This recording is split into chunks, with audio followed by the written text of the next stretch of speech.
दुधापासून ते भाजी पोळीपर्यंतचा धैर्याचा प्रवास इतका लवकर होईल हे आमच्या दोघांना कधीच वाटलं नव्हतं.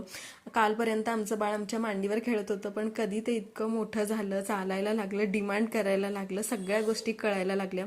खरंच इतके फास्ट का जातात हे दिवस आमच्या दोघांनाही कळत नाहीये. आणि चांगलं पण वाटतंय एका प्रकारे आणि एका प्रकारे वाईट पण वाटतंय की आपली मांडी आता छोटी होती आपल्या बाळासाठी.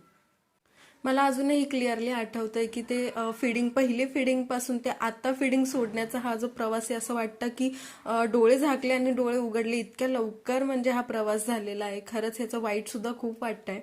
आणि तिच्या ऍक्टिव्हिटीपासून आम्हाला आनंद सुद्धा तेवढाच होतोय. म्हणजे दोन्ही गोष्टींचं तेवढंच आमच्यासाठी इम्पॉर्टंट आहेत.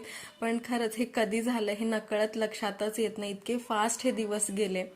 जशी जशी मोठी होती ना तशा तशा डिमांड करते, प्रत्येक गोष्टी कळतायत. खूप छान वाटतं, खूप असं प्राऊड फील होतं की हे माझं बाळ आहे, माझ्या बाळाला हे येतं ते येतं. खूप खूप छान एक्सपिरियन्स असतो हा, आणि हे आई झाल्याशिवाय खरंच कळत नाही.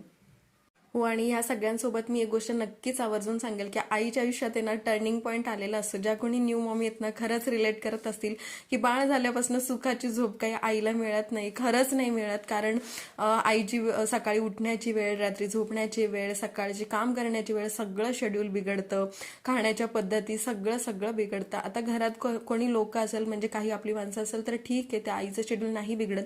पण जे कोणी आई बाबा एकटेच असतील त्या बाळाला सांभाळणारे, तर त्यांच्यासाठी खूप जास्त त्रास असतो हा. सुरुवातीला खूप इरिटेटिंग वाटतं, पण हळूहळू जसं बाळाला समजतं ते त्याचं त्याचं खेळतं, सो सगळ्या गोष्टी ऍडजस्ट होतात.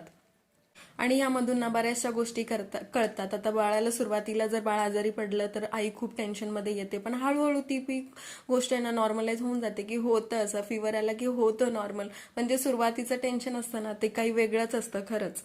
तुम्ही सुद्धा माझ्यासोबत हे रिलेट करू शकता का? आणि करत असेल तर नक्की मला कमेंट करून सांगा. पण हे सगळे दिवस ना एन्जॉय करण्यासारखे असतात, आणि खरंच सगळ्या आईंनी ते एन्जॉय करा असं मला वाटतं, ज्या नवीन कोणी मॉमी आहेत. भाताच्या पेज पासून ते भाजीपर्यंतचा प्रवास हा अगदी खूप लवकर होतो, आणि ते तुमच्या नकळत तुम्हाला कळणार सुद्धा नाही.